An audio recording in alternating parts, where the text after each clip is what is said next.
Hello, everyone. The cafe is open for business. It's been a couple of months, I think, since we last met here at the Training Cafe.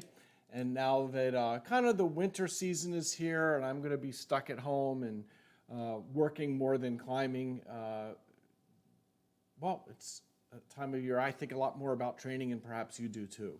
And so that's kind of the topic here of this Training Cafe is getting that training season started during the holidays can be tricky to do with parties and feasts of meal and Christmas cookies and lots of adult beverages may be available to you from time to time. And so that can be kind of a minefield for some climbers to dodge. And meanwhile, you're projecting ahead to 2024 and your climbing goals and trying to set a course for those goals. That's the exact mindset that I'm in right now, and perhaps you are too. And so these are some of the topics I'm going to talk about here over the next 15 or 20 minutes. And then I see there's a couple of questions being typed in. If you have a training question, you can submit it, and I will try to get to it here towards the end of this episode of Training Cafe. But of course, because it's the cafe, it's time that we sip coffee together. If you have a beverage, hopefully coffee, let's sip together. Because there's no better way for climbers around the world to unite than to sip coffee together and talk about training for climbing. Or going climbing would be pretty good too. But here in Pennsylvania, it's windy, it's cold. I woke up to a coating of snow here in Lancaster, Pennsylvania this morning. And while I may try to get outside for a run and soak up a little bit of sun as it returns here today, I'm pretty much in my winter training mode. And I actually have my first 2 workouts of that winter training season already logged in the book. And I'll tell you a bit about what my approach is this month and heading into the new year.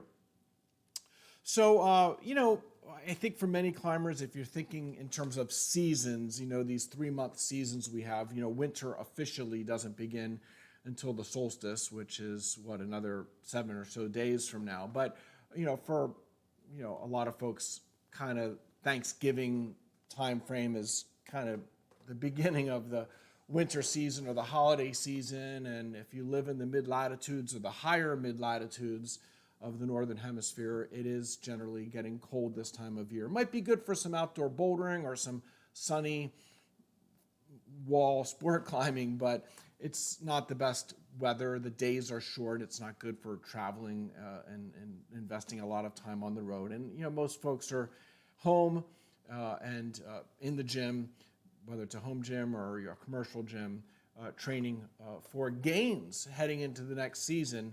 And so I guess just to kind of kick off the training through the holidays part, which is kind of through New Year's Day, what should you be thinking about from now till January 1st or through January 1st? And I guess the first thing is it's very tempting at the end of a climbing season to just take a month off. And actually, this is one area or spot that I've kind of changed my opinion in the last 30 years. If you had asked me 30 years ago, I would have said, hey, the season's over, take a month off, mentally freshen up, physically give your body a break, and start back into climbing training after January 1st. I've kind of changed my opinion on that a little bit because I think there's too much ground to be lost if you take a month off. Now, younger climbers won't lose a lot of ground. If you're in your 20s, you just don't lose a lot of ground in a month off. You're not gaining any ground, that's for sure, but you're not losing a heck of a lot. But you get into your 30s, 40s, 50s, 60s, you lose ground physically when you take a month off. You might also put on a few pounds if you have a reduced calorie expenditure because you've stopped training for a month. So I'm kind of against the idea of the full month off with this caveat. If you came out of the last climbing season, just the last few weeks, and did something very rigorous, maybe you were in, let's say somebody was in Yosemite for a few weeks and climbed a few big walls. Perhaps you're on some type of an expedition at altitude, very hard on the body. Or what if you're a sport climber, boulder, and you are tweaked or injured? You have an achy pulley, elbow, shoulder, or some other injury. Then December would be a good time to ease off. Maybe not stop training completely, but to ease off, kind of try to get that ache or pain, that injury to heal itself, so that you can head into the new year fit and 100% healthy. So if that's you, if you have one of those aches or pains, you might want to, at the very least, remove any training that's going to provoke the injury, introduce some rehab for the injured spot, or if you're not sure what is the cause of your ache or pain, now would be a great time to consult a doctor or at least see a PT and try to hone in on what is possibly going on. Because if you head blindly into the winter training season with some unknown injury, it just might get worse and could potentially, hinder your entire 2024 climbing season. Now, if you are, thankfully like me, I came out of the fall season uninjured. I have the run-of-the-mill aches and pains of an older guy getting up in the morning. That takes me a half an hour to loosen up and kind of feel, regain my youthful mindset of I kind of think and act more like I'm a 30-something rather than someone who's going to turn 60 this winter. But it takes me a few minutes in the day to kind of get going and in that frame of mind and body to kind of, grab the day by the horns and, work hard, whether it's, my business or in the gym, as I would have when I was in my 30s. And so that's kind of my goal each morning, is to kind of get into that mindset and to get motivated and loosened up and moving like a younger person than I am. Now, for me, I am ready just to kind of jump into the winter training season. And, I won't likely do any outdoor climbing unless there'd be a really warm spell somewhere that I could get out for a couple of days. But that's unlikely, and I'm, in my mind, thinking at least 10 weeks of training, could be as much as 12 weeks of training before I really get outdoors to rock again. And so, that 10 or 12 week time frame gives me some time to do something that I wouldn't be able to do during the regular season, where during the regular season, I'm just trying to maintain all three energy systems, so I'm on point to climb my best kind of as a weekend warrior, or if I get on a longer trip for a few weeks, climb my best for a few weeks, hopefully.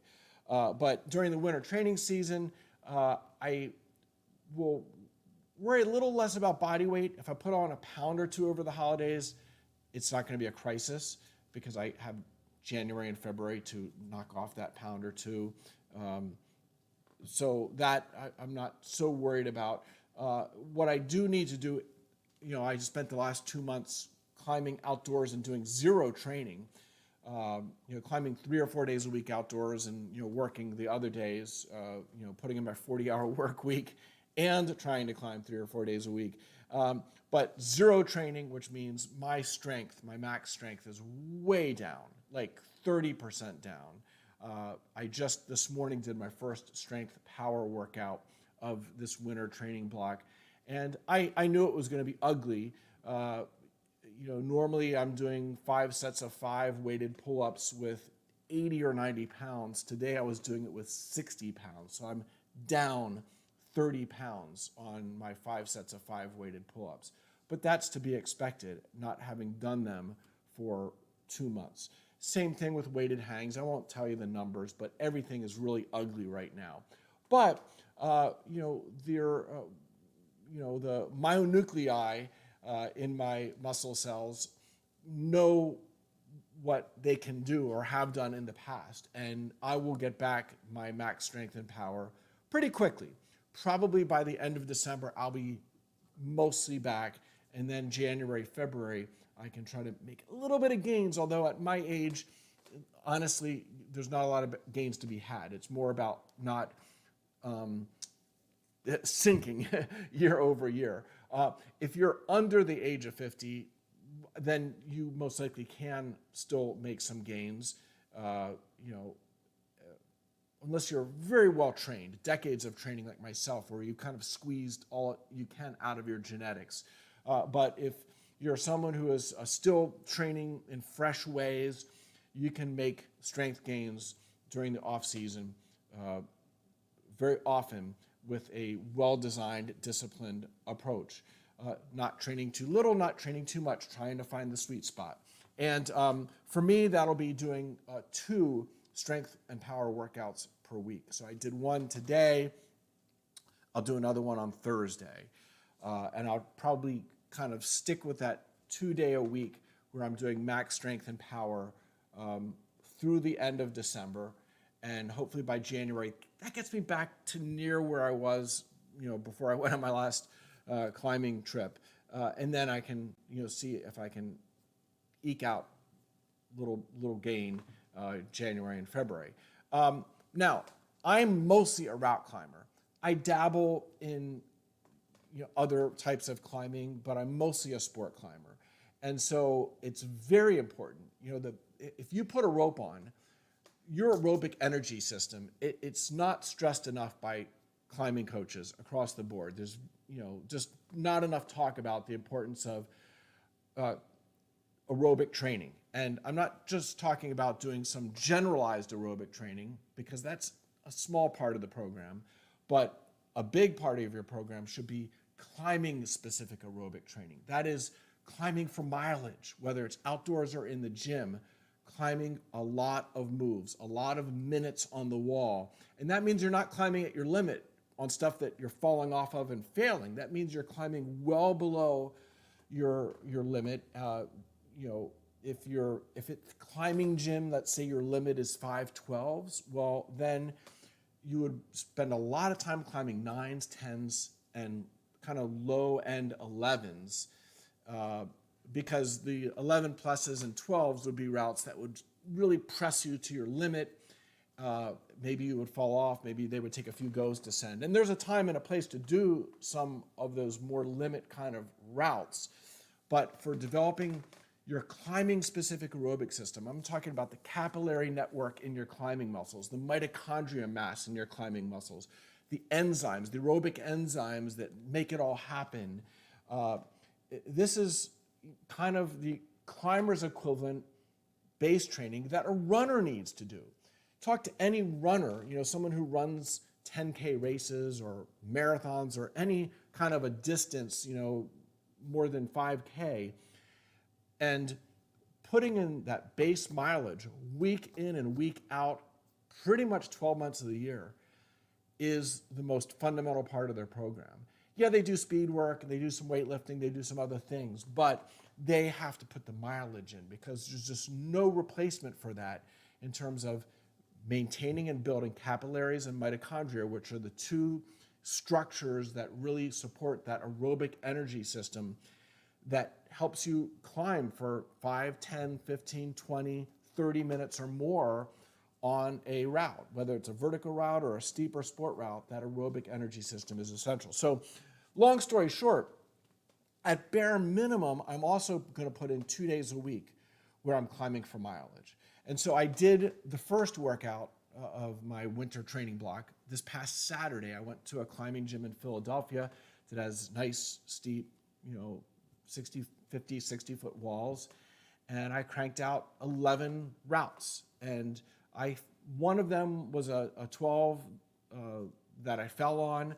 But for the most part, the majority of the routes I was operating, mostly in the aerobic zone. Yes, I was occasionally dipping into the edge or a bit into the anaerobic zone and working hard on a few of the tougher routes. But the majority of the routes I did, there was no chance I was going to fall. They were well within my physical capabilities. I was, basically leave the ground and it would be 4 minutes till I'm to the anchors, clipping and lowering off. And on those more moderate routes, 9s and 10s, and even low 11s, I would climb a route back to back twice. So I would climb to the top, lower off, untie, pull the rope, tie in right away, no rest, go right back up the route a second time. And so that 50-foot route actually ends up being a 100-foot route. And instead of being 4 minutes of climbing, it's 7 or 8 minutes of climbing. Second time, you might be a little faster because you know the route. Although maybe if you're a little more tired, you're slowing down and shaking out a little more. So in any case, twice a week, I'm trying to do that type of a workout. Now, I don't have a great, to get to that climbing gym in Philly takes me over an hour drive. So I will just do that probably one day on a weekend. And thankfully, I have a tread wall in my basement, and I can do a tread wall workout that is kind of my other volume session of the week. So 2 strength power sessions, 2 volume sessions. Typically, I'll do the strength and power session one day, and then the next day, do the climbing-specific aerobic workout. And I'm not going to obsess right now in December on power endurance. If I go to the gym and get on a harder route, I might, end up in that power endurance zone a little bit. But really, my training here in December will be quite polarized. Strength and power, very anaerobic, alactic, and then the climbing, submaximal volume climbing is very aerobic. And so that middle ground, that anaerobic lactic, that really super pumpy, super painful, kind of those 1 minute climbs to failure, or interval training, or bouldering 4x4s, or 30-30 intervals. There's many different protocols that I prescribe for power endurance. I don't think I'm going to do any of that in December, because that can be added into my program in January and get me ready for outdoor climbing season, because you do need to have all 3 energy systems up to snuff. But the basis for having a stronger anaerobic lactic energy system next year is getting my max strength and power ceiling back up. That's priority 1. And priority 2 is at least maintaining my aerobic energy system, the capillaries, the mitochondria. If I stop route climbing, if I stop climbing for volume for a month, mitochondria mass is very plastic. They will shrink. They will, the total mitochondria mass will drop in 1 month. And the efficiency of the existing mitochondria will also drop because of enzymes and a number of other factors that will be lost. And so those 2 things, that polarized approach, I think is the best for most climbers heading into the winter season, especially route climbers. And then in the new year, you'll start adding in more of that anaerobic lactic training. And again, doing some generalized cardiovascular training. I prefer running. I do a little bit of concept 2 rowing as well, since I have one of those here at home. You don't need to do excessive mileage on that generalized training, but it is good for building a stronger heart, higher stroke volume. There's climbing-specific research that if you do some generalized aerobic training, you are a better endurance climber because of the stronger heart and the ability to recover more quickly while you're on routes and between routes, and even between boulders. Believe it or not, you will recover faster. I just spent the last month with one of the world's very best climbers, and he was a runner. He doesn't run excessively, but he runs 3 days a week, and pretty much every rest day goes out for a 30 or 45-minute run. And that's a fundamental part of his program as one of the world's best route climbers. And it's part of my program, even though I'm not one of the world's best route climbers, but it's important for me to route climb my best, is to do some cardiovascular training. So don't listen to any coach who says climbers don't need to do any generalized aerobic training. We do need to do some, just not to the extent that a runner, a competitive runner would do. That is for sure. That would be time misplaced, just like getting into heavy duty weight training as in a bodybuilder or CrossFit program would be too much, of a focus on that and too much time. To do a little bit of that, there's a time and a place. And the same thing goes for running. Final comment, when it comes to those holiday feasts and parties, Some climbers just keep away from them. And that's fine if you're that disciplined and can do that. But most people, if I am faced with a plate of Christmas cookies or a glass of wine in a Christmas party setting, I will partake. And so knowing that, I'm going to watch my diet on other days of the week around those parties, or even the day of a party, maybe fast.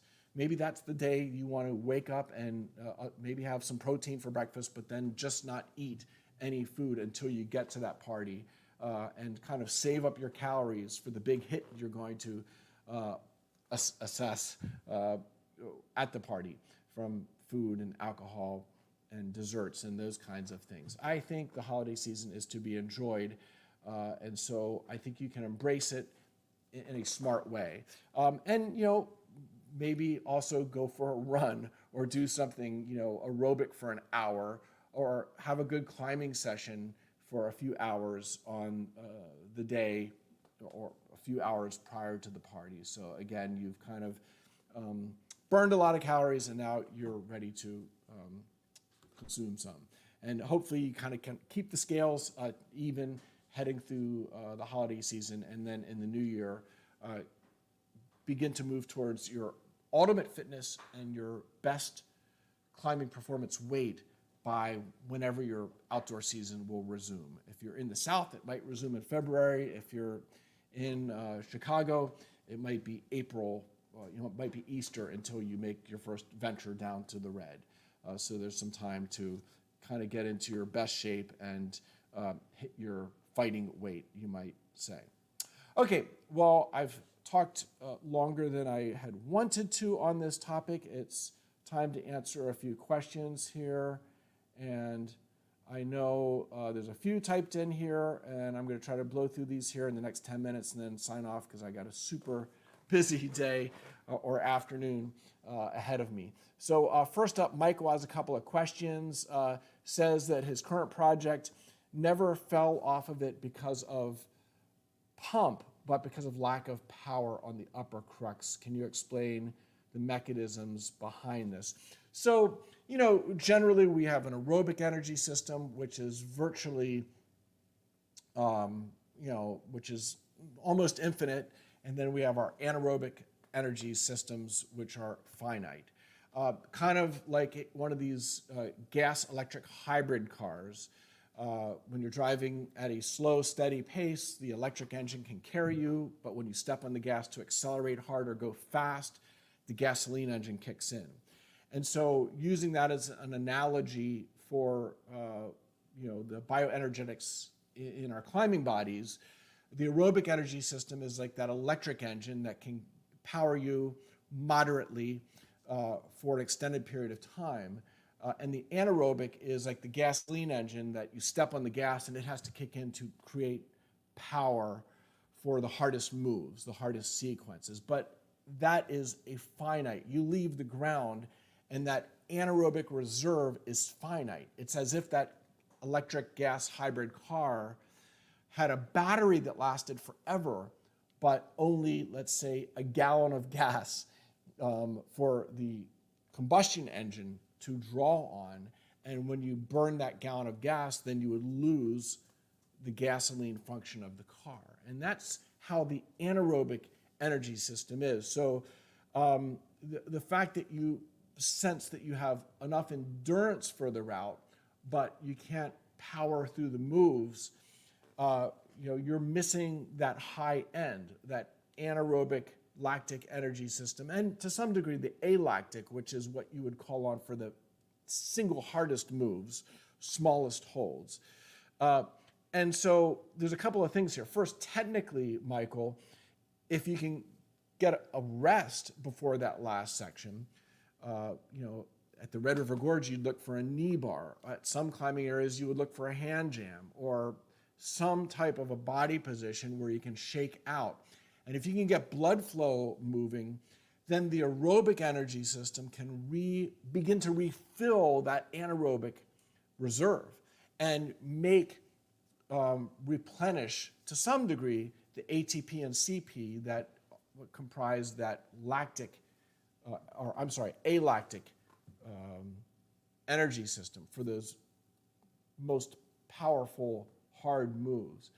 And so finding a little shakeout or rest right before that last crux can be a difference maker. And so that you might have what it takes right now to send the route if you could rest a little more effectively. Now, if you can't, then you need to return to the route. And assuming you also can't climb the route more smartly to conserve energy up to the crux. That would be something else I would say you would want to try to do to solve your problem technically without having to go to the gym and train yourself up to do the route. But if that is what it's going to take, well, then I think, it sounds like your aerobic energy system is pretty strong. You probably just need to maintain that.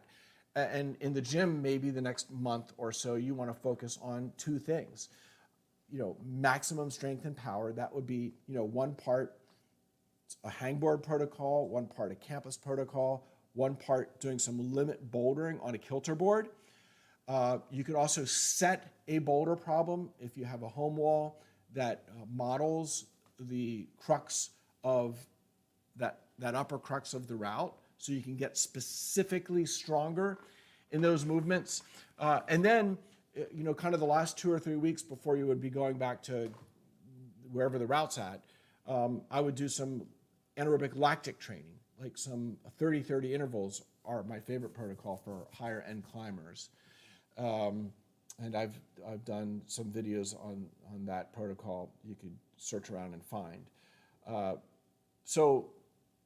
But training yourself up to do this route is a longer term thing. It could be a few weeks, it could be a few months or more, depending how far you are physically away from doing it. That's why I would say first search for a technical solution to sending the route. Okay, and Michael has one follow-up question about youth coaching. He recently started training 8 to 14-year-olds. Any tips or do's and don'ts? Yeah, well, for kids in the low end of that age range, 7, 8, 9, it's got to be about making climbing fun and not a very heavy training focus or not a heavy competitive focus. That is inappropriate. The best coaches with those younger kids are making it fun, and they're incorporating a variety of activities that involve tumbling and other non-climbing things, because that young brain needs to learn to do a wide range of movement patterns, and it should just be fun. You get to age 10, 11, 12, the kids kind of start to get climbing, and they do become more competitive.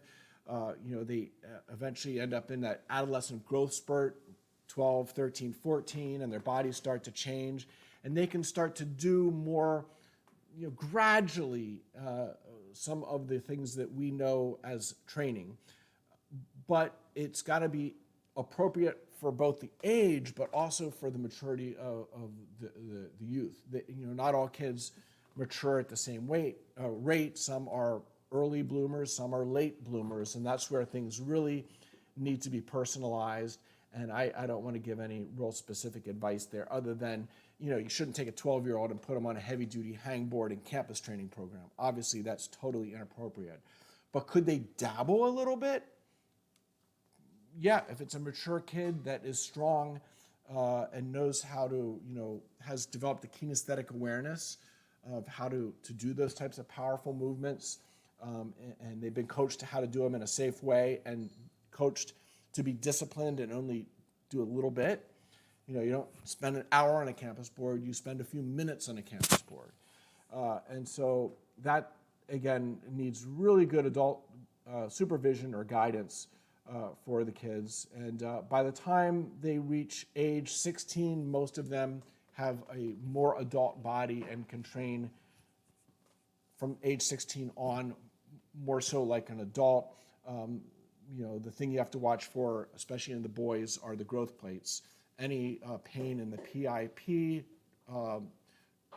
joint, this middle knuckle, especially the long finger, you want to take early notice of and dial back hard bouldering and crimping and training until that condition goes away, because those growth plate conditions are very problematic for some youth climbers, especially the ones that really grow quickly. Okay, a couple more questions here. opinion on uneven metacarpal edge versus conventional edge is for training. Yeah, so, and actually I was just sent by one of the companies that makes one of those uneven, grip things where your fingers are kind of offset. I think doing a little bit of both is probably a good thing. In climbing, often you're grabbing square cut edges where, it's just a straight line across like a conventional hangboard edge. And then there's climbs where, you might be, spocking pockets, or grabbing an uneven hold, in your fingers. So I think there's value in doing some of both. Okay. About to start a training season, what would you recommend for an assessment before I start? Yeah, that depends. If you have a lot of past numbers to go on, you can probably just go into the gym and kind of like what I did today, my first strength power workout in over 2 months. I kind of just went down and did my typical strength power workout that I do, that I've been doing for months or years. But knowing I was going to be much weaker, I had to kind of drop the numbers substantially and kind of feel out what the proper weights and loads would be. And so I did a workout. I didn't actually do an assessment. My workout was the assessment, trying to hunt, what my starting value should be for this current training block. And when I do my next strength power workout on Thursday, I'll probably start with the numbers that I found today. I don't know that I'll be able to go up maybe 5 pounds, but I kind of spent the first session just hunting for the proper place to begin my strength power training, this training block. And again, finding those numbers kind of was my assessment on where I'm at compared to where I was at the end of my last training cycle. Now, for newer climbers without a deep training history like I do, it wouldn't hurt to you could do a lattice assessment or, work with a coach that has a more standard assessment. You could, do a 5-second edge hang and keep adding weight on to see how much weight you can hold for 5 seconds, with a two-handed grip on, say, a 20-millimeter edge. If you're a beginner, I wouldn't do that, but if you're an experienced climber who knows what you're doing on a hangboard, you could do that. You could do, for muscular endurance, you could do a set of pull-ups to failure. How many can you knock out in one set? Do a warm-up first. Don't do it stone cold. Do a warm-up, and then see if you can knock out a set of 15, 20, 25, 30 pull-ups, see where you're at. That would be kind of more anaerobic endurance assessment, because you would be doing a test to failure. For maximum strength of your pulling muscles, you could try to identify what is your one repetition max, what weight you can add to your harness, to your body, and do a 1 repetition max. Although that's really stressful and hard on the shoulders. I rarely do 1 repetition max. And so a better thing to do is to kind of try to figure out what your 5 repetition weight is and use that as a benchmark. That's kind of what I did today. I know that at the end of my last training cycle, my 5 repetition weight added amount was 80 pounds added to a loading pin hanging from my harness. And I could knock out 5 sets of 5 with that. And today I wouldn't have even probably gotten maybe 1 rep at 80 pounds. And so I kind of had to hunt around as I was warming up, and I kind of sussed out that maybe 50 pounds was about the number. And that was a pretty good estimate for me in terms of a weight I could do 5 sets of 5. So if you can similarly, over maybe 1 or 2 workouts, kind of figure out what weight you could do 5 reps, 1 set of 5 reps, let's say, that might be a good litmus test for your maximum strength. And there's a lot on the internet about this as well, but there's just a few ideas to go Okay, let's see here. Let me just knock out one more question and then we'll wrap it up here. Christopher, just stopping by to say hi. Thanks for all your efforts over the years. Happy holidays, Austria. Okay, so no question there, Christopher, but thank you. And if you're in Austria, I imagine you're looking out and probably seeing snow right now. So you are in gym training season, and hopefully there'll be an early spring, or you can maybe drive somewhere where there's early spring, like down to Arco, somewhere south of the Alps. For me, I am here in Lancaster for the holidays. Got my sons coming back home. My wife and I are empty nesters, so it's good to get the kids back in the house. I go from being the strongest person in the house to being the weakest person in the house when they show up. But that's all good for the motivation, and I still enjoy training with them. Reflecting on my days as a dad coaching my kids, it's fun to have them back in the house a little bit. Of course, they are wildly successful in their own ways in the climbing world, and also getting college degrees, one at Penn State, one at University of Utah. And so, I'm happy to see them turning into, not just strong adult climbers, but, educated and motivated young men as well. So that is a fun thing to see, and enjoy the holidays with my wife and the two boys. And I don't know if I'll do another training cafe before the holidays. I guess Christmas falls on a Monday, so I certainly won't do one on the 25th. New Year's falls on a Monday. So who knows? Maybe it'll be the Monday after New Year's, or actually 2 weeks from today is Christmas Day. Hard to believe already.